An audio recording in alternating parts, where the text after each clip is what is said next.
group in. Welcome to our September Meaningful Speech Lunch and Learn. I have a little change of plans, and I'm not sure if some of you saw it on my Instagram or if you saw the post I just did to the Meaningful Speech Forum.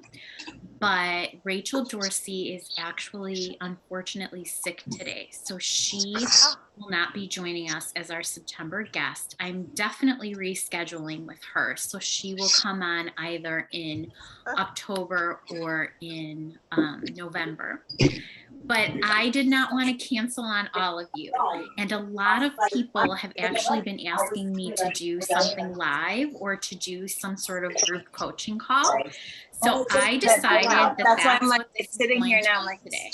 So what we are going to do here for our September Lunch and Learn is a live question and answer session with me. And we do have one other guest in the audience who I spoke to privately that might want to jump in at some point if they have anything they would like to say. But right now, I actually put a question box on my Instagram for people that wanted to submit questions for me to answer live. However, I definitely want to answer the questions of all of you that are attending live. So we have a couple things that we can do. Either you can message me privately or everyone in the chat, or you can use the hand raising button on Zoom and I can call on you if you feel comfortable showing your face and turning on your audio. That would be wonderful. So I will take a mix. However you want to submit questions, we can do it that way. And I'm kind of juggling everything here. So I'm admitting people as they're coming in here as well.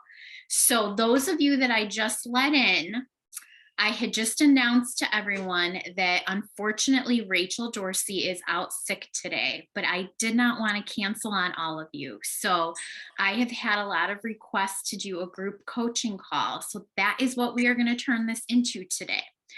I am going to take any questions any way you would like to send them, whether it is through the chat or whether you would like to turn your camera on and turn your audio on and ask me live. So either way. Also, if you don't have any questions, I did put a question box up on my Instagram stories for people that wanted to submit questions that way. So before we get started, I'm going to just briefly do a little introduction for anyone that might be finding this on YouTube later and just kind of is just getting to know us and doesn't really know what's going on. So this is our September Meaningful Speech Lunch and Learn. It is for anyone that is currently enrolled in the Meaningful Speech course, and it is also available free to anyone that checks out our YouTube channel later when I upload the recording. Our mission at Meaningful Speech is to educate both parents and professionals on Gestalt language processing and the developmental process that a child may go through from echolalia to self-generated language. We have a ton of free resources available for you, both on our Instagram page at Meaningful Speech and then through the website, meaningfulspeech.com. Marge Blanc, my mentor, she has a million free resources out there and just finished the revamp of her website. And you can check that out at communicationdevelopmentcenter.com. But we are here today basically to talk about Gestalt language processing and any questions that parents or professionals in the audience have about their child or a child that they are working with. So I wanted to just start out with a question that I've been getting a ton on Instagram, and I get it. People come, they find the page, they don't look at everything. They don't always see all the background. I want you all to know the 3 most important posts are pinned, and that will give you the background on all of this. But one of the questions that I get a lot is, what do I do if a child has all unintelligible gestalts in stage 1 or only single words in stage 1? I get this question all the time, and I want people to know that when a child is in stage 1, we are working with them in stage 1. What does a child need? They need more gestalts. So just like our analytic language processors in their stage 1 need more words, and this is probably what all parents have heard and what most speech language pathologists were taught, that, if a kid is not talking, that they need more words. Okay, that is not true for our Gestalt language processors. I know a lot of you out there realize that they have maybe sometimes hundreds of single words. Our goal in stage 1 is to give them more gestalts. So our kids that are unintelligible, they might need us to model shorter gestalts. So perhaps 2 or 3 word gestalts. This is a common one everyone uses, but let's go play. Or how about toys? Or that's really fun. So many times our Gestalt language processors are unintelligible in stage 1 because they are not metaphorically caught up. These brilliant little minds are trying to say these very long gestalts, and they are not motorically caught up to say such long gestalts. So what ends up happening is they sound unintelligible, and everyone thinks that they perhaps have speech sound errors, a motor speech problem, which they might, but in the majority of cases, it's because they're trying to say these super long gestalts. So we want to model these shorter gestalts that can then be easily mitigated when the child is ready for stage 2. So I'm sure now it's up to you. What do we do if the child has all single word gestalts? Well, speech language pathologists that probably have no background in Gestalt processing and just were taught about analytic language, what are they going to recommend? They're going Like for me, to I didn't have to come, like it wouldn't be worth the money because building that vocabulary, an hour, like back and forth, or an hour and 10. Okay, and that doesn't work for our Gestalt language processors. And that's right in the middle if of they're like communicating you can't. It's 7 o'clock, so really you can't cook dinner. Like you have to leave at 6:30. You know what, everybody, if you can just mute. Somebody is telling me there's a lot of audio interference. So I'm trying to mute people that are unmuted right now, but if you can make sure you're muted, that would be great. Thank you. Okay, so sorry, back to that. So if you're hearing a ton of single words, you don't need to give the kid more single words. You need to keep modeling those shorter gestalts that can easily be mitigated in stage 2. Now, the 3-step process that I talk a lot about in the course and on Instagram is this. First, we want to acknowledge any communication that the child gives to us, whether that's verbally with mouth words or through AAC or through sign language. We want to acknowledge it. So how do we do that? We are going to smile or head nod. We're going to say yeah or okay, or we're going to repeat it back to them. We always want to acknowledge first. The second step is we are going to do some detective work or investigative work. Do we know what the meaning behind their gestalt is? Most gestalts are tied to an emotional or dramatic experience.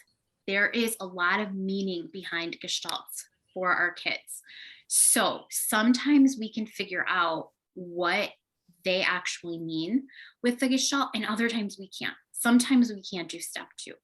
Step 3 is to model what we think they want to say. Sometimes we are right on the money and we're going to get that bingo eye contact. We are going to get a child that is repeating it back to us, or a big smile. We're going to know we got what they wanted to say. And other times they might ignore us, or they actually might get upset. So it might take a few tries, but we want to model what we think they want to say. An example I gave in one of my posts is a child that always used to say unintelligibly, but we figured it out. That's really hot soup, or something along those lines. And well-meaning adults thought that the child wanted soup, but we Trot, can't take quick, gestalts go, literally. bait, bait, Really, run, it had run. nothing to do with soup. I mean, they were kind of trying to figure out when they would eat again. So it was food related. And so it took us quite a few tries. But, when someone said to the child, like, when's dinner? I mean, the kid's eyes just lit up and we knew we had that meaning behind the gestalt for him. So those are the 3 steps. I have them written down really almost everywhere. And then you will have access to this recording again if you did miss all of that. Now, if everybody can just remember to mute, people are still telling me that there is some interference here. So if everybody can keep muted, that would be awesome. All right, so I have a few more questions here that I'm gonna start answering. Okay, so someone wrote, my little one is now mitigating chunks, but out loud quite often, the sentence out loud and then replace words after an attempt 2 or 3 to make it relevant. Is this natural changing from one stage to another? So Janine, I don't understand the beginning part of your question. I'm not sure if you want to clarify that for me, but I'll answer the last part. So yes, I think a very common thing that people are confused about is, can a child be producing utterances in multiple stages? Yes, they most certainly can. Most children are not textbook in that every single utterance, let's say, is in one stage, except I would say for some of our beginning stage 1 kids, pretty much everything they're saying is in stage 1. But for most of our kids, as they move through this developmental journey, we are hearing a mix of stages. And this is where language sampling comes in, which I teach you to do with the aid of Marge's book in module 3 assessment. So we want to take a lot of language samples and score the language samples using the NLA framework. And that's really going to help us figure out the main stage that the child is in. And that's the stage that we're going to start working with them at. Okay, so let's see what else we have here. Okay, Jessie Sue asks, I have a new client who is a Gestalt language processor and also has a severe phonological delay. Have you found a way to best address phonological development while also guiding through the NLA stages? So we have also been asked this a lot. So the first thing that I'm going to say, and please don't take offense, I'm not questioning anyone's skills as a speech language pathologist. But the first thing that I'm going to say is, are you sure they have a severe phonological delay? I think too often our unintelligible Gestalt language processors are thrown into that, phono or artic or speech sound disorder category, but they're not. They are just, again, not motorically caught up. Now, if you are really sure, the number one recommendation I have is for you to read Marge Blanc's article, When Speech Gets Stuck. And I have that linked through my Instagram. You can also find that on the communicationdevelopmentcenter.com website. That is really going to give you a lot of information that is super necessary in working with kids that have motor speech disorders. The other thing that you're going to want to do is to look at our module, our bonus module taught by Katie Arnold. It's our longest bonus module. It's 2 hours long. And I can't even get into all of that here during this Q&A because I want to fly through these questions. But those are the 2 places, Jessie Sue, I would love for you to start to figure out where to go with your little guy.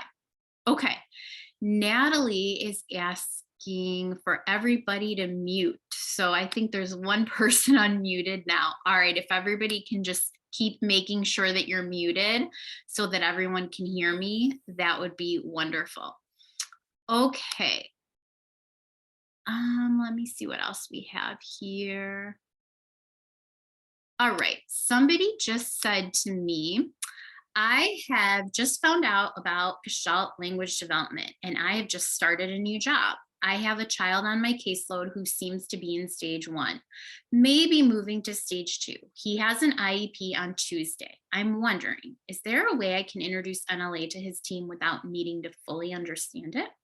Is there a part of your course that covers enough info for me to present reasoning behind encouraging gestalts? Short answer, yes. Longer answer, I am realizing that a lot of you have not accessed the handouts that come with the course. We have a ton of handouts that come with every single module, and we have a whole section, I believe it's module 8, entitled handouts. So what you are going to want to share with the team is the one-page handout that Marge and Katie and I created together that we give away for free. It's under freebie handouts in the course, or you can also just go to the website and put your name in the blue box to get it, the freebie box. That basically explains Gestalt language development in one page. And if you're still not feeling super comfortable at this IEP meeting and you don't have a great handle on the kid, I would at least go in there with this handout and say, I suspect or I believe this child is a Gestalt language processor. This is how I believe that he is developing language. And I am going to look more into this because I would like to use the natural language acquisition framework to support him on his language journey. So that's how I would approach it. I very much want to encourage any speech pathologists that are out there to just be honest with parents and with the team about where you're at in your learning journey. I mean, 9.5 times out of 10, parents are going to be very appreciative. I think there's a lot of pressure on us SLPs in our field to kind of know it all because our scope of practice is so huge. But you don't need to know it all. I am thankful that you are here learning, and the parent is going to be extremely thankful. So I think little handouts like that are super helpful in just getting the conversation started and giving people a really basic understanding. The handout book that Katie Arnold also created that I know a lot of you have a lot of great one-page handouts to hand to parents on different topics related to Gestalt development. But, at this point, Maddie, you don't even need that. I think just giving them that one thing and telling them, I suspect he's a Gestalt processor and I'm going to look into this is exactly where you should start. Okay, like 12 more questions came in. So I am scrolling down. If everybody can keep muted, that would be great. Okay, here's a question from Tracy. Hello, I have some kids where I am not sure if they are GLP. For example, I have a kid that loves listening to music and will rock back and forth all day to music. But when he vocalizes, it's usually single words, but in babbles. Example, ba ba ba ba ba for bubbles or oro moro more for more. He'll also make single word comments every once in a while, but mom states it's random. Okay. My first piece of advice for you, Tracy, get this kiddo robust AAC. This is a child who needs to get started with AAC right away. It doesn't sound like he has a great way of consistently communicating right now. The other thing that I'm going to say is that if a child already has an autism diagnosis, I go into things assuming they are a Gestalt processor. The research that we have right now available to us from Dr. Very Present and team states that 85% of autistic individuals are Gestalt processors. This is just my opinion that I'm going to share here in this group. I believe that percentage is much higher, but we do not have research right now that it supports that. So that 85% is, I got that from Marge's book.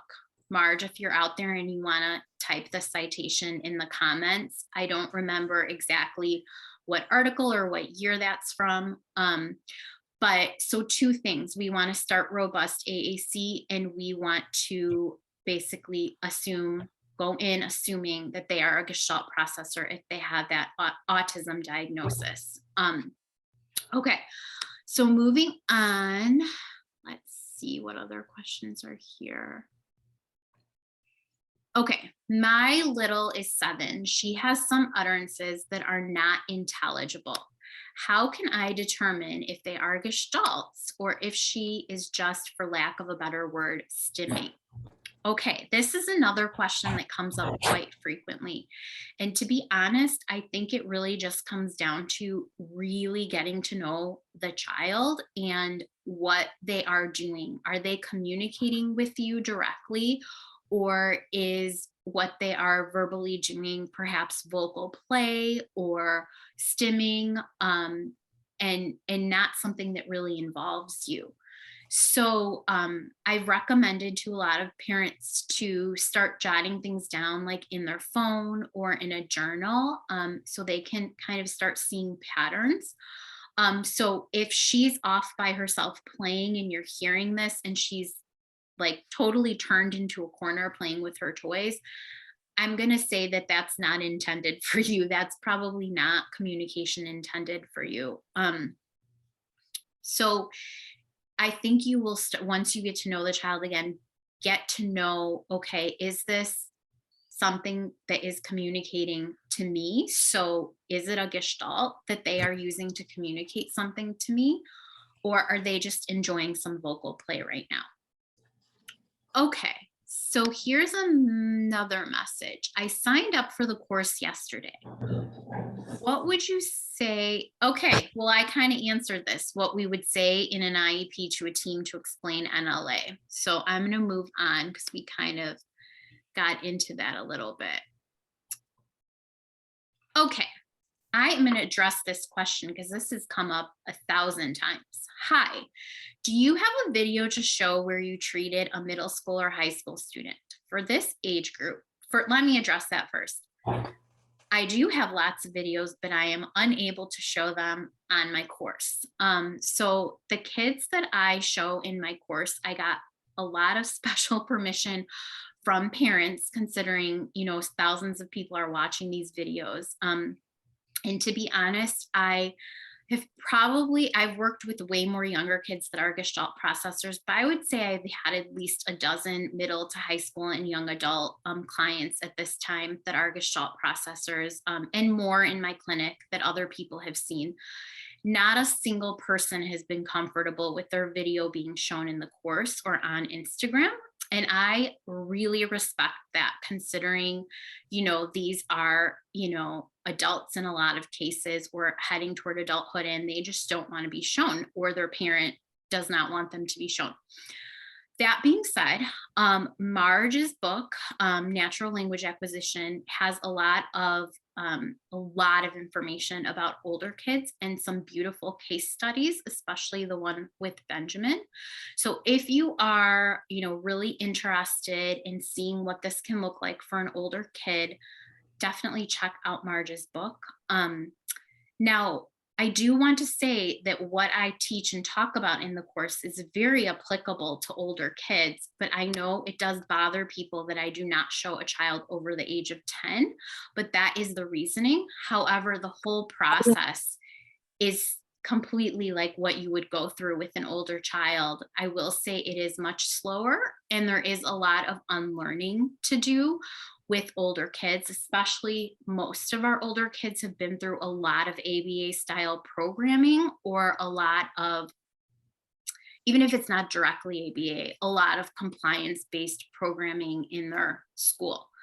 So the other part of this question is, I find it very challenging when trying to support them, these older kids, asking their peers questions. They usually get confused and say yes, or answer the questions using first person when having them engage with their peers. Example, asking about their weekend.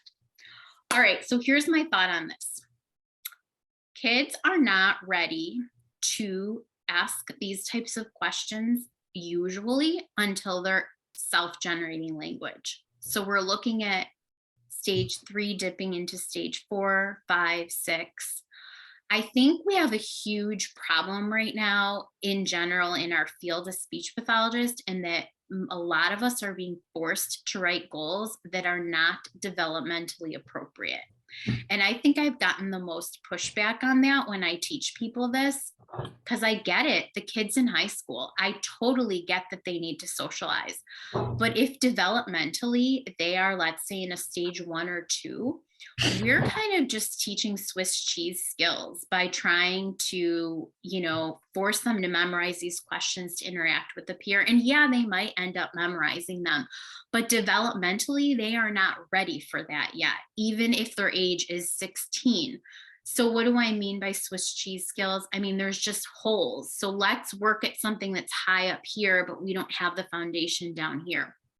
So this takes a lot of educating of the team, the family, all parties involved. But basically, you need to help people see that developmentally the child is not ready for something like that. And if at all possible, they need to just be spending time with you in a hobby, activity, or play of their choice at that age. And I say playing quotes because it looks different for a 16-year-old. I've shared this on a podcast before, but my favorite story is I was working with a 14-year-old at his school years ago, and we used to do entire sessions in the gym playing basketball. And I laugh at this now because I could have just recorded on my phone, but I would run over to the whiteboard in the gym and write down things he was saying and then come back with my basketball. So there are creative different ways we can do this, but we need support from the team. And that's easier said than done in some places. But trying to meet some crazy question goal is just not going to work for kids that are not developmentally ready for it, regardless of their age. Okay. I have 19 questions here, and we're down to about 16 minutes, 17 minutes. So let me see what I have here that might benefit everyone if I answer it. Okay, I like this one. For kids who spent time in therapy geared toward analytic language processing, they were taught carrier phrases or maybe did ABA. Are there any tricks to help them gain confidence to be Gestalt language processors, or does it just take time and patience? Okay, so first off, they already are Gestalt language processors. They've just been treated like disordered analytic processors. And yes, you absolutely need time and patience. And my number one tip is to forget about goals for a little bit. And you want to build that connection and that rapport. You want to find out what that child is interested in, and you want to make your time with them fun and special. I think too often we're pressured into going right in there and talking, and trying to meet these goals. We absolutely need to take a step back, especially for our kids that have had years and years of this compliance based therapy and a lot of taught language. We definitely want to take a step back. One of my recommendations when people can't get a spontaneous language sample is to basically have a silent session or a more silent session. So you're going to want to just be there, be interacting, but step back and record what that child is saying spontaneously. Too often these kids are prompt dependent, or they can't initiate because they're waiting on you to supply them with that language. And I have a few posts on this. I've tried to share about older kids quite a few times if you want to go back and look at that. But it feels uncomfortable for SLPs to do this, but you absolutely need to do this if you're going to start helping them on that Gestalt language development journey and not continuing to treat them like a disordered analytic processor. Okay, I'm actually going to scroll down because I feel like I'm never going to get to some people's questions, and then kind of work my way up. Let me see what we have down here.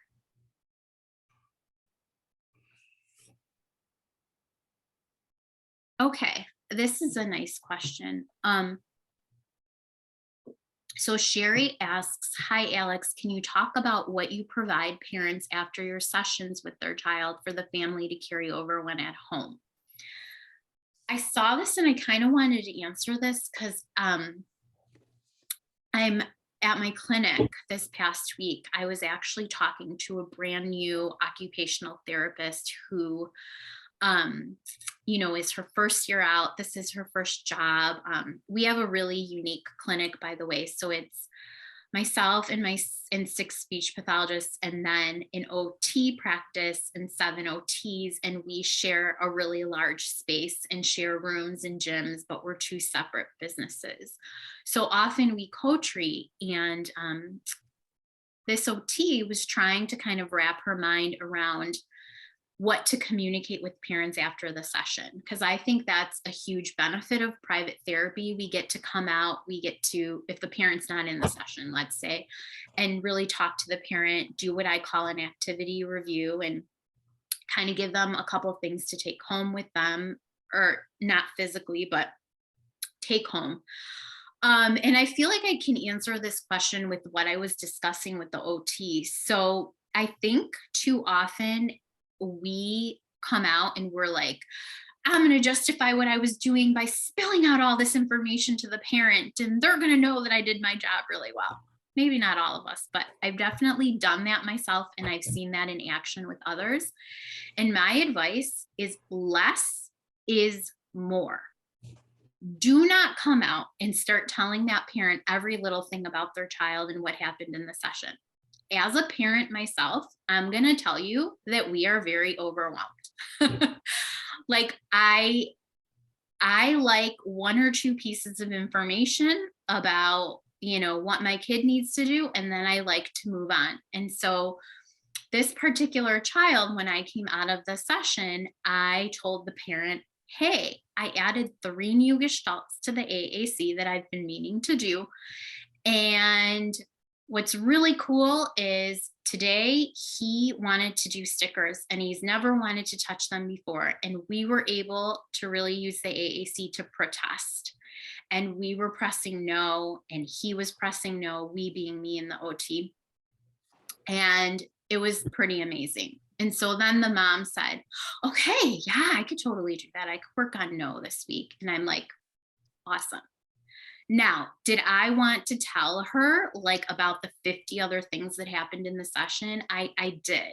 But instead, I put some things in my language log and in my note, and that was it. So please don't overwhelm parents unless they are they really want it and they're ready and they're asking for it, and then you'll know. I mean, they will definitely tell you. Otherwise, think about like the most important thing and the most important takeaway, and that's it. So that's my advice there. Okay, let me see what else is here.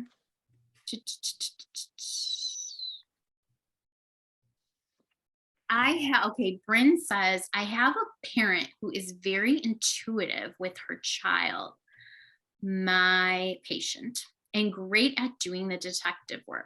All right, yay mom or yay parent. She always acknowledges and repeats his utterances when she can figure them out in therapy. Okay, when she can figure them out. In therapy, I'm doing the second and third steps you mentioned. She's willing and wants to, quote unquote, do what I do. How can I help her to model useful phrases? She has all of the handouts in Marge's NLA book. All right. I love that you're all in the course, because I'm just going to send you to exactly where you need to go, Bryn, and anyone else that's wondering about this. So go to module 5. We have 2 handouts.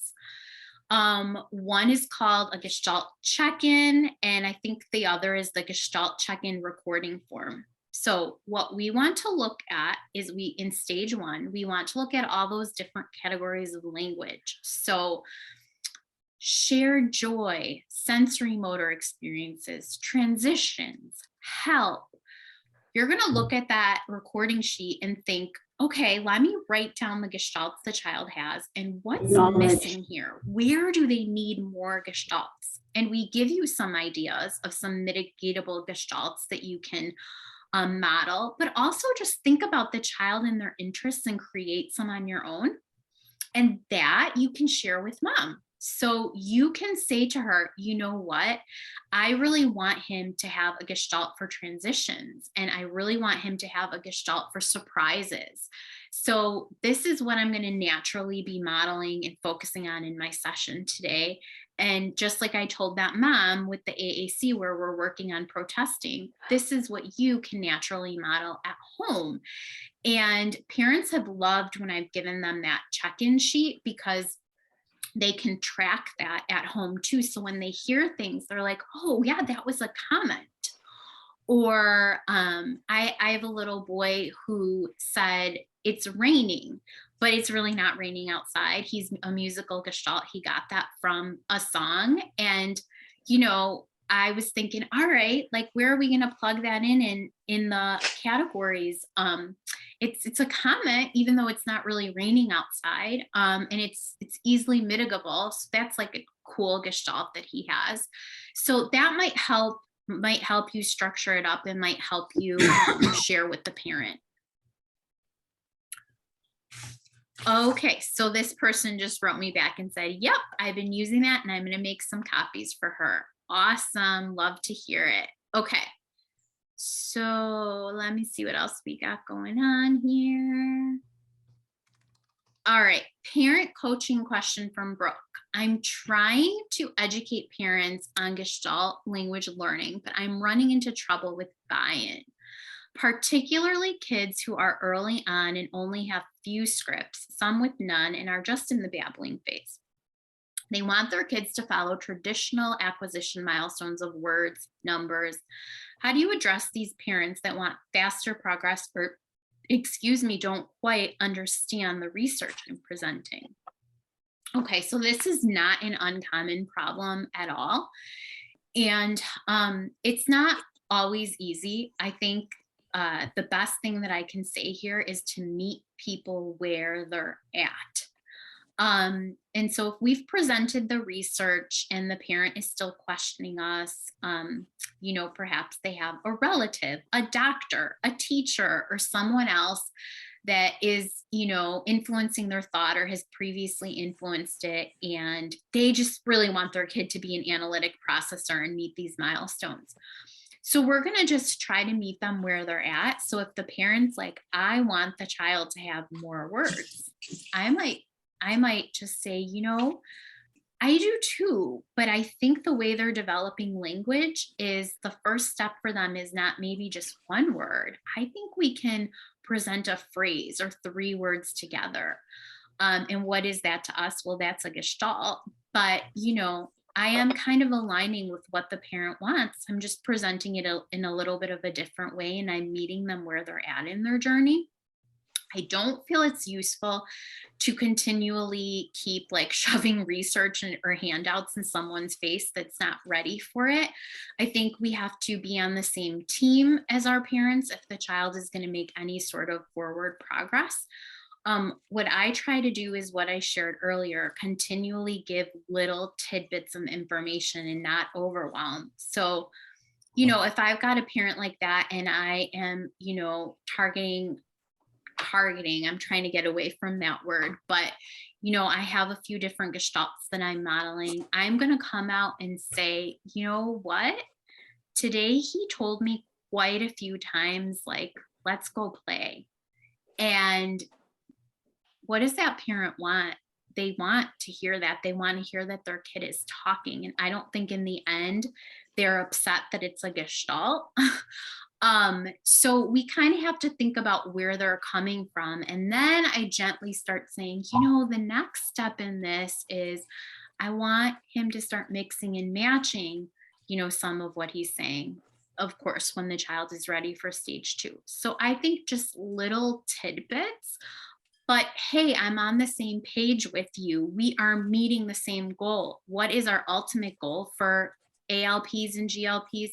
It's self-generated language. Like I want every kid that I work with to express their thoughts, their needs, their wants, their long-term goals, their creativity, like I want them to be able to say all of that, and so does every parent. So we really are on the same page. It's just how we're explaining things to them. Okay, let me see. We have like 5 minutes left. Did I miss any questions here? I'm scrolling up. If anyone has anything else they would like to add in the last 5 minutes, I would love it. I would appreciate it. Okay, let's see. Okay, Jessica asked, would you view this as a stage 2 mitigated gestalt? My client seems to have a script, A plus, a toilet, a bedtime, a bill, daddy at home, basically always uses this form A plus when we're doing pretend play together. Yes, that is definitely a mitigated gestalt if they picked it up on their own and naturally. I wonder a little bit what the child's background is and was this taught, because this almost sounds a little bit like labeling to me. Like, were there flashcards involved? Did somebody say, this is a toilet and this is a doll or something like that? If it's a taught gestalt and the child did not pick it up on their own, that we would score that as a 0. But if they did pick this up on their own, then they are mitigating. And that is an example of a stage 2 gestalt. Okay, let me see. All right. I got one more here. I think, let me see if I can make, oh, I think that was part of that question. Okay, so Janine asks, the child might say not boy, like the brother's name, and then she'll change it to naughty daddy after 2 to 3 times, or is that yummy, the brother's name in parentheses. When I'm having something, then she'll swap it out. Is that yummy, mommy? Okay. To me, that sounds again like a mitigation. So let's review a little bit what mitigation is. So it's mixing and matching, like a chunk and a chunk, mix and matched either at the beginning or the end, or, and this was like a super important point Marge brought up that I put on Instagram the other week and changed one of our handouts, or it is whittling down a longer gestalt. So maybe the original gestalt might have been he's a naughty boy or something like that. And she mitigated it to not boy or whittled it down, or, and now is kind of mixing and matching a little bit with naughty daddy. So yeah, it sounds like stage 2 to me from that really brief thing. Again, we should probably look at full language samples. All right, I will take one more that just came in. Okay, Marcy, you're asking me about swearing gestalts. I've done like a bunch of posts on this. So I'm quickly gonna say, or not posts, I think I did a lot of Instagram stories. We cannot erase them or make them go away. A child is usually attracted to gestalts that have cussing or swearing or profanity because they are dramatic, because of that reaction that they're getting. That is the attraction. So you are going to want to model gestalts that are fun and dramatic and exciting. No pressure. Because that's what we want them to be communicating with. But you can't erase those other gestalts. They were picked up because, you know, there is larger meaning behind it. You do need to probably acknowledge them in some way. And I'm not telling you to repeat them, but even just like an okay. And then you want to do that investigative or detective work and model what you think the child wants to say. Okay. Thank you everyone so much. I think we're at the end here, like just in time. Okay, if you enjoyed this and you want me to do something like this again, please reach out to me, like DM me or send us an email at Meaningful Speech, and let us know. I am thinking about doing things like this more often, and this was a fun opportunity to do this with Rachel unfortunately being sick today. I'm sorry it was like a last minute decision, and I would definitely pre-plan it next time for all of you. I hope you got a little something out of it. And for your friends and colleagues that are not in the course, I hope to have this uploaded to YouTube